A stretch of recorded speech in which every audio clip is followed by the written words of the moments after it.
Columbus. And joining us from his district in Illinois' 18th Congressional District is Republican Congressman Darren LaHood. Congressman, thanks very much for being with us. Hey, Steve, good to be with you and your viewers.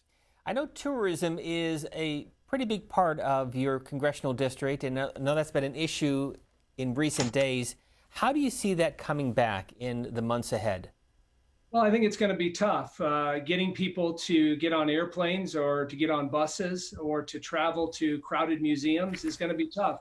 I'm fortunate to represent the same congressional district that Abraham Lincoln did, and we have the state-of-the-art Abraham Lincoln Presidential Museum in Springfield, Illinois, and it attracts people from all over the country and all over the world.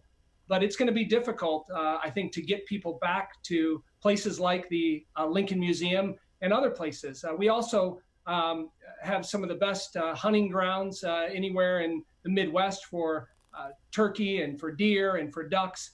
That's a big source of tourism too, and that's more seasonal. But we're going to have challenges as we try to bring people back to our area to engage in tourism, no doubt about it. You were going to come back next Monday. Now you're not going to come back. Your reaction to the change by Speaker Pelosi and Congressman Steny Hoyer to hold off your return until sometime later in May? Well, I'm disappointed. I think we have an obligation and responsibility to act now. And we've been back twice already in the last 6 weeks to vote on two different stimulus packages. I was back there for both of those. The House has already implemented a lot of social distancing protocol. We've been following the CDC guidelines, and we were supposed to go back and do our job. I think it's a bit hypocritical that we're asking healthcare workers to work, meat packers to work, grocery store clerks, truck drivers, and yet we're staying at home for another week now. And the last point that I would make, Steve, is the Senate is coming back last week, and Mitch McConnell, I think, is doing the right thing. And today the announcement was that Steny Hoyer listened to the advice of the attending physician. Well, that attending physician also covers the Senate too, and the Senate feels that it's safe enough to come back. So we need to get back and start doing our job. But Speaker Pelosi said in the House certainly a lot more members and a lot more staff involved, and that was one of the big differences. Yeah, I would just say, again, we were there last Thursday. We voted on two different measures. We did it in an organized way, exercising social distancing.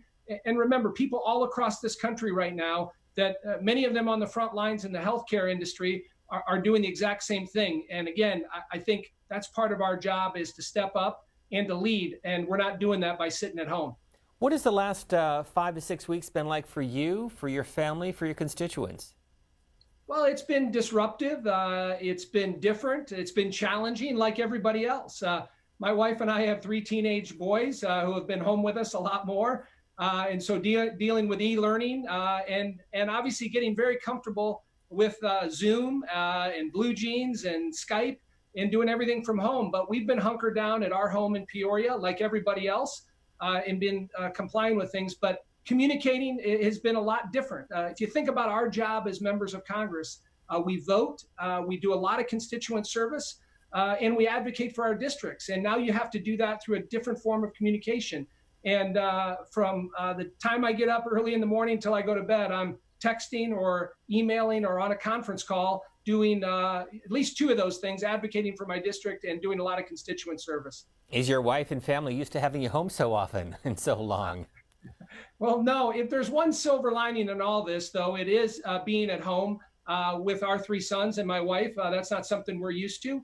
And that has been enjoyable. And I think I've heard that from a lot of other people, that spending family time together, because our lives are complicated. So that has been good in the sense that we've been together.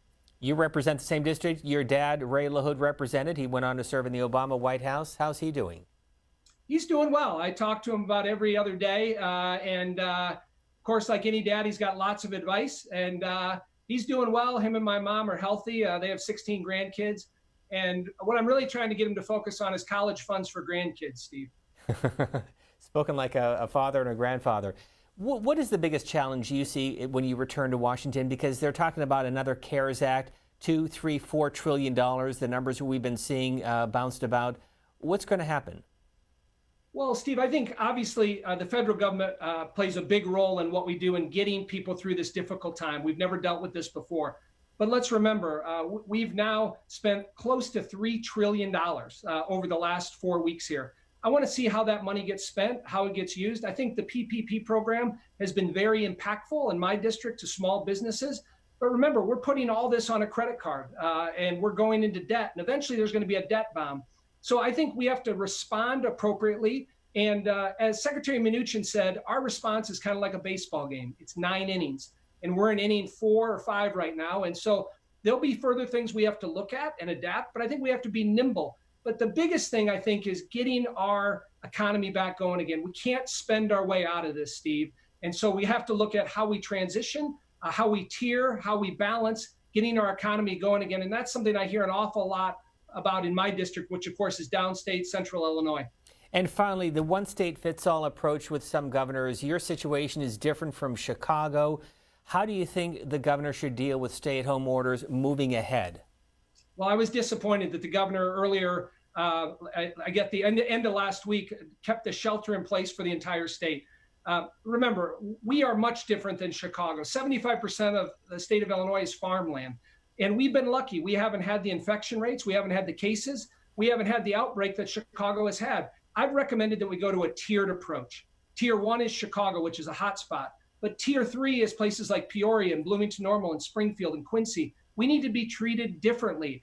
We are much more like Iowa and Missouri and Indiana than we are Chicago. And I think the frustrating part of that is there's no doubt the coronavirus has been impactful and hurt people, but poverty hurts people. And the longer we go without people getting a paycheck, without making a livelihood, without working, the bigger problems we're going to have. And so I'm hopeful that our governor will reconsider and begin to open things up in a smart way, in a measured way, in a transitional way. But it definitely can be done in downstate Illinois. The scientific and medical evidence shows that. Congressman Darren LaHood represents the 18th Congressional District, joining us from his home. Good luck with the e-learning with your 3 boys.